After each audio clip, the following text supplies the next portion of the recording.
आऊज़ुबिल्लाहि मिनश्शैतानिर्रजीम बिस्मिल्लाहिर्रहमानिर्रहीम। लाखों करोड़ों दूध नबी पाक सल्लल्लाहु अलैहि वसल्लम पर, उनके हाल पर। व्यूअर्स, आप सबको पता है मैं गांव शिफ्ट हो गया हूँ और यहाँ पे हम अभी शाम को वॉक के लिए निकले हैं। गर्मी बहुत ज़्यादा है, जून जुलाई का महीना है ना, लेकिन हमारे गांव में एक ख़ास बात है इस इलाके में, जो जैसे पोठवार का इलाका करते हैं, कलर कार से लेकर पिंडी तक, इसमें और पंजाब साइड के जो गांव है ना, इनमें एक फ़र्क है। यहाँ की धूप जो आपको नज़र आ रही है ना, ये काफ़ी ठंडी धूप है। और इधर आपको माइक में अगर कैमरे की माइक में अगर आवाज़ आ रही हो ना, हवा भी थोड़ी थोड़ी चल रही है और ये ठंडी हवा है।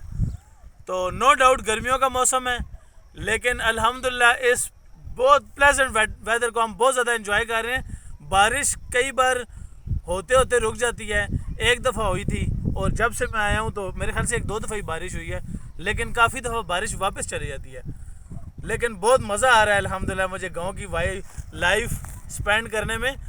और अपने इलाके से मोहब्बत जो है वो मेरी एक फितरी मोहब्बत है। नबी करीम सल्लल्लाहु अलैहि वसल्लम ने भी मक्का के लिए ये फरमाया था कि ए मक्का, तू मुझे बहुत अजीज़ इलाका है, लेकिन तेरे लोग मुझे इधर रहने नहीं देते। तो मेरा भी इस किस्म का हिसाब है। मेरे गांव के लोग तो बहुत अच्छे हैं, मेरे साथ ख़ुसूसन बहुत ही ज़्यादा अच्छे हैं, बहुत ज़्यादा अच्छे हैं। मैं कई लोगों का ना आपस में अगर इख्तलाफ होता भी है तो मैं देखता हूँ यार ये तो वो भी मेरे साथ अच्छे हैं, ये भी बहुत अच्छे हैं, तो मैं दोनों के लिए दुआ करता हूँ। तो अल्हम्दुलिल्लाह मुझे अपना गांव भी बहुत ज़्यादा पसंद है और इसका प्लेजेंट वेदर बहुत ज़्यादा सूटेबल है मेरे लिए।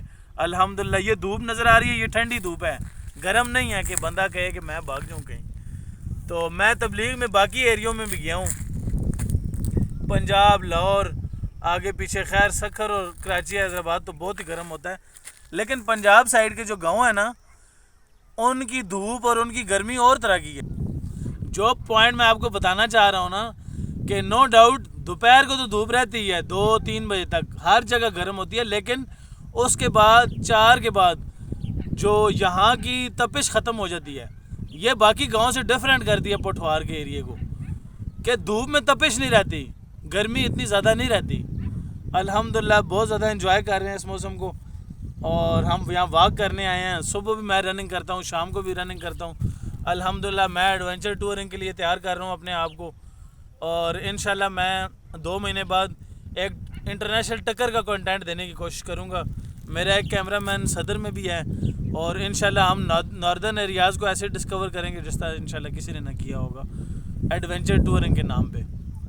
अच्छा, एक्सरसाइज पे मैं बहुत ज़्यादा एम्फसाइज़ कर रहा हूँ। उसकी एक ये भी वजह है कि मैं अपनी एक्सरसाइज से अपने स्ट्रेस को मैनेज करता हूँ। जैसे ख़ान साहब से भी आपने सुना होगा, अगर आप ख़ान लवर हैं या उनकी बातें सुनते हैं, उनसे किसी ने पूछा था कि आप अपने स्ट्रेस को कैसे मैनेज करते हैं, तो उन्होंने कहा था कि मैं एक्सरसाइज से अपने स्ट्रेस को मैनेज करता हूँ, और आप नमाज़ भी शुरू कर दी है।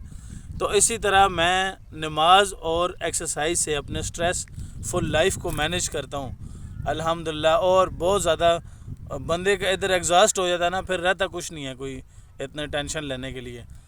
तो नमाज बहुत ही खूब, नमाज एक बहुत ज़बरदस्त एक्टिविटी है अल्हम्दुलिल्लाह, माशाल्लाह, ये अल्लाह ताला की नेमत है। और सुबह मैं नमाज़ पढ़ के निकला था एक्सरसाइज के लिए, और अल्हम्दुलिल्लाह अभी असर की नमाज़ पढ़ी, अभी फिर एक्सरसाइज के लिए निकलूँ। तो इंशाल्लाह मैं 2 महीने में कोशिश करूँगा कि इस इलाके को फुली यूटिलाइज़ करूँ, और अल्हम्दुलिल्लाह मेरी बहुत मेंटल ग्रोथ हो रही है, मैं बहुत रिकवर कर रहा हूँ। अच्छा, कज़न मेरा जर्मनी से आसिम, वो बहुत ज़्यादा माशाल्लाह एक्सरसाइज को और वॉक करने को बहुत ज़्यादा पसंद करता है, लेकिन उसे ये ऐसा एरिया नहीं मिल सकता। आप देखें दूर दूर तक घंटों यहाँ पे कोई बंदा आपको नज़र नहीं आएगा। घंटों आप एक्सरसाइज करें, जो कुछ मर्जी है करें, खुला खाएं, नंगे नहाएं, यहाँ पे आपको बंदा कोई नहीं मिलेगा। जैसे वहाँ टेक्सला में, टेक्सला भी बहुत खूबसूरत एरिया था, मैं उसे बहुत मिस करता हूँ।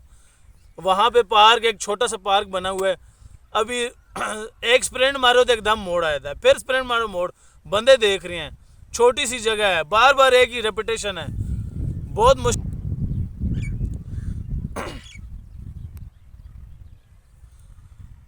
वहाँ पे पार्क में ये मसला बनता था कि रश बहुत ज़्यादा होता था, लोग आपको देख रहे होते थे, बंदा एक अकेलापन फील करके नहीं कर सकता। आसिम भी नहीं कर रहा जर्मनी में, उसे भी ये चीज़ें नहीं मिल रही है जो इतनी खुली। यहाँ पे कोई बंदा नहीं है, यहाँ पे अपनी दुनिया में बंदा मगन हो गए, बंदा एक्सरसाइज कर सकता है, वॉक कर सकता है। कोई भी दो बंदे आके यहाँ पे कुछ भी कर सकते हैं। गैदरिंग की बात कर रहा हूँ, गपशप की बात कर रहा हूँ। तो अल्हम्दुलिल्लाह बहुत मज़ा आ रहा है।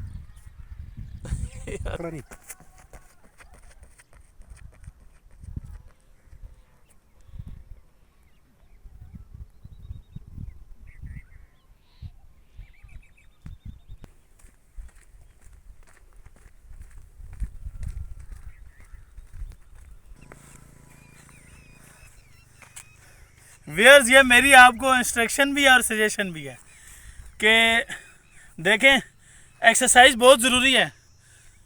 ये हम मेरे वालिद साहब को डायबिटीज़ थी, डायबिटिक पेशेंट थे, और मेरे ताया और मेरे और भी रिश्तेदार फूफो हार्ट पेशेंट थे। आप एक डिजीज़ होती हैं ना, जो फैमिली डिजीज़ होती हैं, इन्हें आप नेगलेक्ट नहीं कर सकते पूरी ज़िंदगी। तो इन चीज़ों को आपको इग्नोर नहीं करना पड़ेगा, बल्कि इन्हें कंसिडर करना पड़ेगा आपको। और इसमें सबसे one of the best thing is exercise. आपको एक्सरसाइज से अपना बीमारी को, जेनेटिक डिजीज़ को ओवरकम करना पड़ेगा। और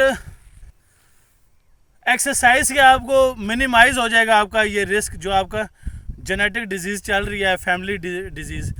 और उसके बाद है डाइट को भी आपको थोड़ा सा फॉलो करना पड़ेगा। हम यहाँ पे एक ग़ुलामाना ज़हन के लोग हैं, हम पे अंग्रेज़ों ने बहुत साल हुकूमत की है और हम अभी भी वलीमों पे एकदम टूट पड़ते हैं। मेरा अपना यही हाल है, लेकिन मैं इस चीज़ को अच्छा नहीं समझता। तो अपने अपने जेनेटिक डिजीज़, अपनी हेल्थ को मलूज़े खातिर रख के आप करें, अपने डाइट पे फोकस करें, डाइट प्लान बनाएं, अच्छी चीज़ें खाएं जो आपको डायबिटीज़, बीपी, हार्ट डिजीज़ से बचाएं, और एक अच्छी एक्सरसाइज को अपनी ज़िंदगी का हिस्सा बनाएं। ये आप लोगों ने करना है। मेरे ये व्यूअर्स, एक चीज़ नज़र आ गई ज़मीन में। ऑब्वियसली किसी को नहीं पता कि ये किसकी ज़मीन है, और सारे किसान ये यूज़ करते हैं। ये देखें, ये फर्टिलाइज़र है जो ज़मीनों में डलता है खाद के तौर पे, और ये सब चीज़ों में कुछ ना कुछ डालना ही पड़ता है कि ग्रोथ ज़्यादा हो। और लोगों को पूरा, ये किसान को हर फसल में डालना पड़ता है, और यही बीमारियां बन के पूरी आवाम में मैक्सिमम रीज़न यही है कि ये फर्टिलाइज़र और ये केमिकल्स जो खादों में डलते हैं, और ये बीजों में से और पौधों में से होकर हमारे पेट में जाते हैं, और हमें ये फेस करने पड़ते हैं इनके कॉन्सिक्वेंसेस। तो ये भी आप देखें कि नेचुरल चीज़ें काम हो रही हैं। इसको फिर मैं एम्फसाइज़ कर रहा हूँ एक्सरसाइज के ऊपर और डाइट के ऊपर कि इसको आपको करना पड़ेगा। अंदर ही पड़ा रहिए।